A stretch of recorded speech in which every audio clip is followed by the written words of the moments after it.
Welcome back to part two of my inspiring conversation with Dean Gary Cuddeback. In this episode, we dig deeper into grant writing. You will not want to miss this. Whether you are early in your journey or seasoned, this conversation will speak to you. Let's get started. Welcome to Grant Writing Made Clear. The truth is, the grant writing process isn't always clear, but with the right guidance, proven actionable strategies, and expert insights, the process becomes easier, simpler, and yes, clearer. I am Dr. Trinette, your host of Grant Writing Made Clear, and a former nonprofit president turned distinguished professor and behavioral scientist with 2 decades of grant writing experience. I remember what it was like to be a busy nonprofit leader with little time but big financial sustainability concerns. Over the years, I have transformed my skills from securing $1,000 foundation grants to winning multi-million-dollar federal grants. I created this podcast in response to the grant writing coaching requests I've received from nonprofit leaders, entrepreneurs, and professors over the years. Join me each week as I reveal insider strategies and share key lessons that turn wishful thinking into winning applications. Pull up a seat and get ready to be inspired, empowered, and transformed.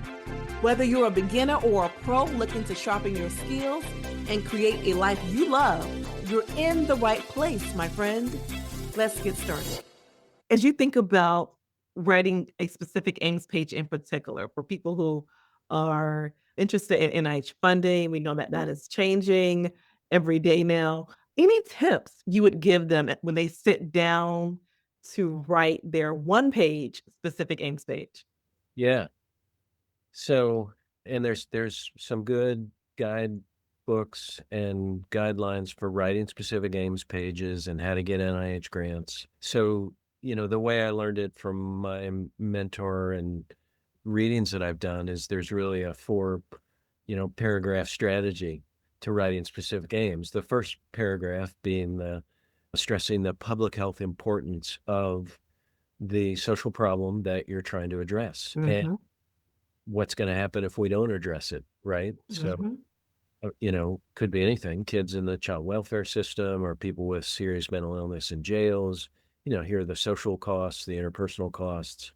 And, if we don't do something about it, the status quo of these bad outcomes will remain unchecked. Yes. Laying out the public health importance of the problem for these reviewers, right? Okay. As you know, we get a primary, secondary, and tertiary Yeah. reviewer. Everybody else on the panel, there might be 20 other reviewers who are providing a score, but the specific aims page is all they'll see. Yes. So coming across in that first paragraph as stressing the importance of the public health problem. Second paragraph, aligning the research proposal with the strengths of the team, the strategic priorities of the institute that you're going after, reinforcing that this is part of a long-term agenda, program of research that, is going to be productive and viable. So that's paragraph 2. Paragraph 3 is really the specific aims themselves. 2 or 3 of those with enough supporting information that reviewers can understand the methods behind Mhm, the addressing those aims, whether mhm, qualitative or CBPR.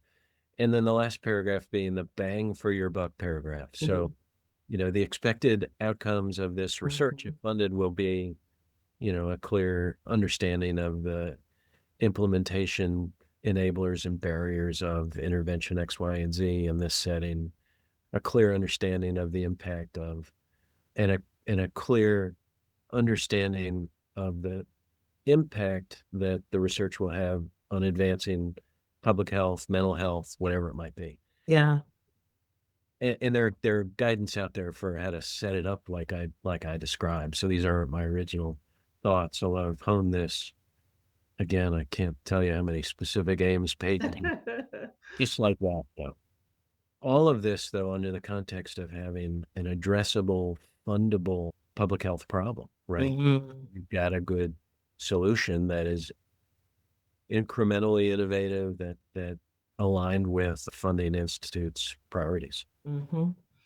I agree, and you described that so well, and I did not give you any heads up that I was gonna ask you that question, but it was so well described. Thank you. I love just how you talked about starting with the problem and working it all the way down to the public health impact. And you're right, it starts with a good idea, but not just a good idea, but a good fundable idea, right? Like there are a lot of people with good ideas, but it has to be a fundable idea.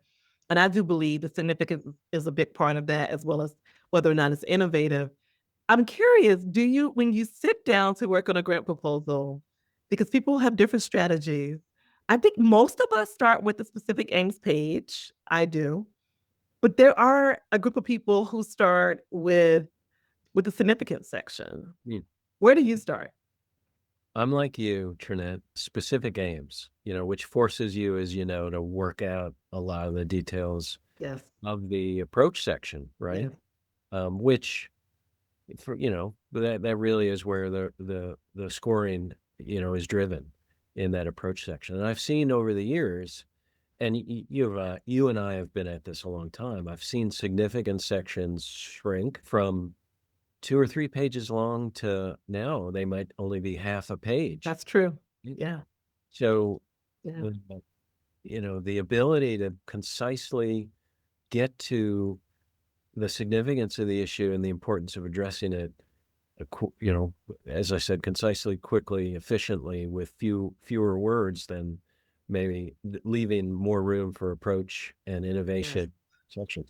Yes. It will become necessary. So I too start with specific aims.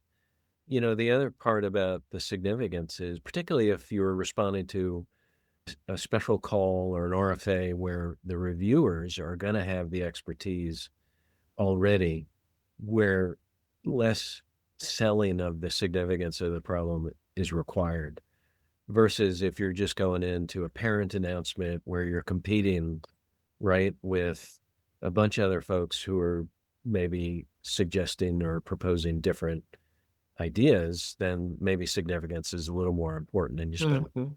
Mhm. Mhm. um, but I agree with you, specific aims first, shortened significance section, just enough to convey Mhm. the importance of the proposed research and problem to the reviewers is how I've approached it lately. Yeah, yeah, and you're right, it has to be tight, but it is critical. It is a critical part of the application because if it's not significant, why do it, right?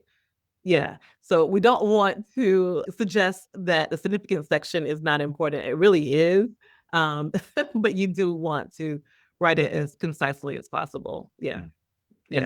And add to that quickly. So if I'm submitting to mental health services section of NIMH, I don't have to spend a lot of time convincing that group of reviewers that mental Yeah, health services is right. yes, If I'm outside in a different institute or trying something different, or trying to, here's a good one that I've experienced over and over. So NIDDK, trying to convince that group that addressing diabetes among individuals with severe mental illness is a real public health issue takes a little more significant mhm, section than mhm, if I was going to NIMH with that same proposal. mhm, mhm, If I'm switching up funding institutes, going after a specific call, I may have to do a little more to yeah, educate NIDDK about severe mental illness than I yeah. would NIMH. Yeah, and that's why I think it's important, and I know you would probably agree that you know your audience. I think that's what you're saying. Know your audience and write for your audience. Yeah, I agree.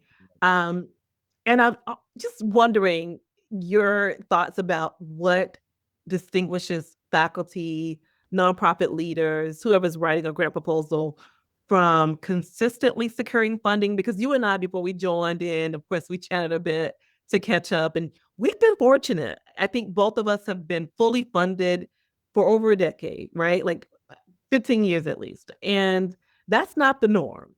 And we want to encourage people and to support people in having a similar kind of journey if they choose. And so I want to hear your thoughts about what distinguishes people who are able to l- be awarded grants and continue to be awarded grants from those who seem to struggle a bit with that? Good question. And you can answer this as well as I can or have ideas about it. I think one is, as we talked about a moment ago, a fundable, flexible area. So when I think about my own substantive area, which is people living with severe mental illness, if you think of that as an umbrella, there's a lot of stuff under that umbrella, Mhm. right, that could support funding and different research. So there's aging in people with SMI, right? There's financial literacy in people with SMI. There's Mhm. justice involvement in people with Mhm. autism. Mhm. There's substance abuse and addiction Mhm. with SMI. There's evidence-based practices. There's a whole host of things. And as I articulated each of those different things, it's a different funding institute connected with each of those. So if Yeah. it's aging and SMI, I can go after National Institute of Aging. If it's physical health, I can go after different funding mechanisms and institutes. So I think it's having a substantive area that's pretty broad that will lend itself to different funding institute and different ideas.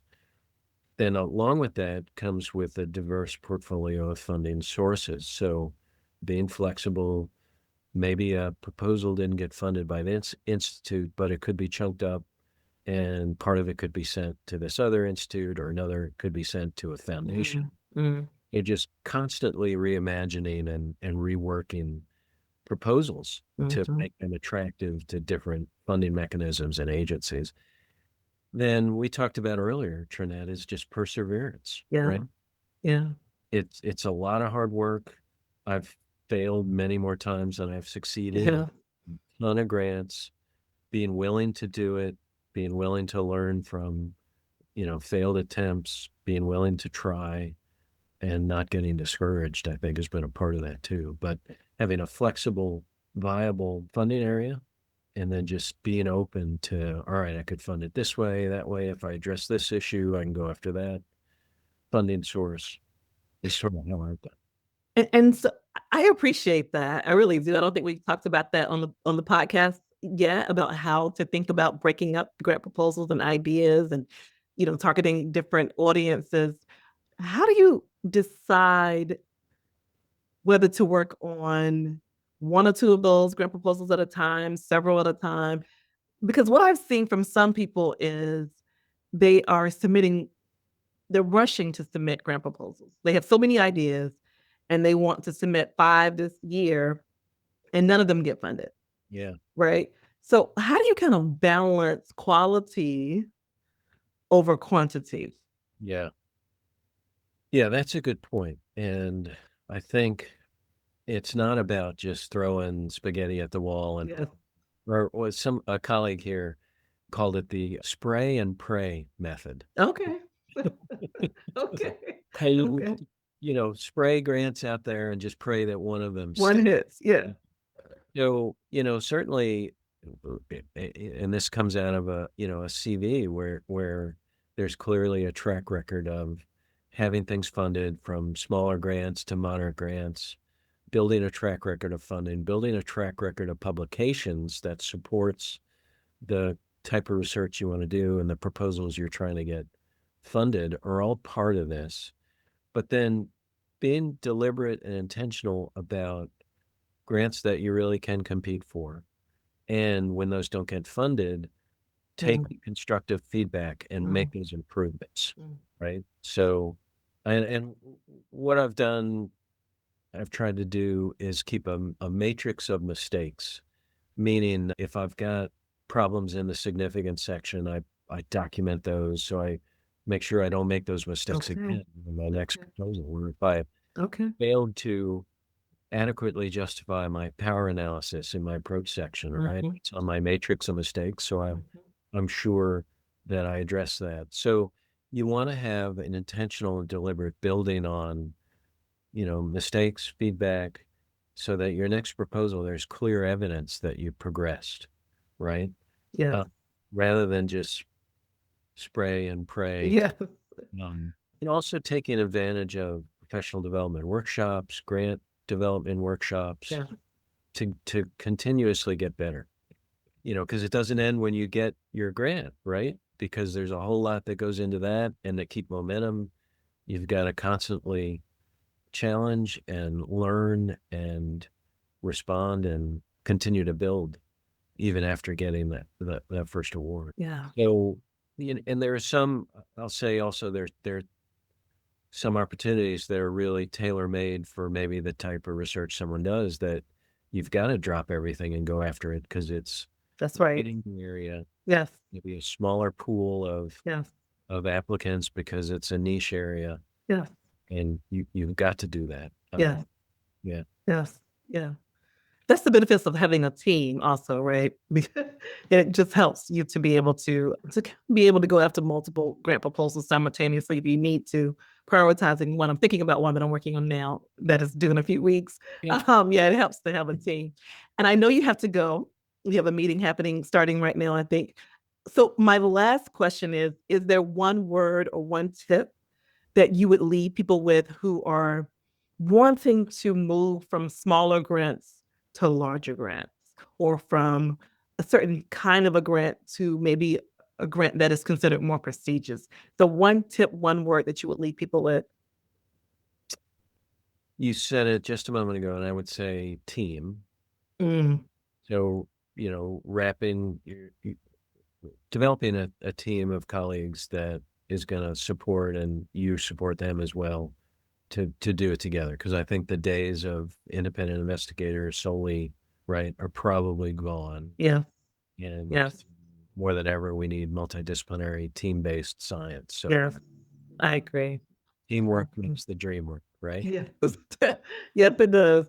Thank you so much, Dean Cuddeback, for joining me today. I really appreciate your time. I know you are super busy, given that you are the dean, you still have your own research agenda. So really want to say thank you for this time with us. This has been so much wisdom, and I know our listeners are appreciative of your time. And I want to thank people who are tuning in today for joining. And I encourage you to join again next week on Grant Writing Made Clear. Take good care. That is a wrap on part 2 of my conversation with Dean Gary Cuddeback. I really hope you are walking away with practical insights and renewed purpose. If you enjoyed this series, share it with a colleague, share it with the students, share it with someone who you think could benefit from these tips on grant writing. And let's spread this wisdom. And don't forget to join my new Grant Writing Made Clear private Facebook group, where we're going to go deeper into all of these topics, and we are going to support each other as we continue to walk along this grant writing journey. Thank you so much. I'll see you there. Thank you for listening to Grant Writing Made Clear. I hope today's episode gave you inspiration, confidence, and clear information that you can turn into action. Remember, you are not alone. There's a whole community here striving for the same impact. If you enjoyed today's episode, please subscribe, leave a quick review to help more people find the show, and share this episode with others in your network. It really does make a difference. For more grant writing tips and resources, follow me on social media. Until next time, keep showing up, keep learning, and remain determined. I'll talk to you next time. Goodbye for now.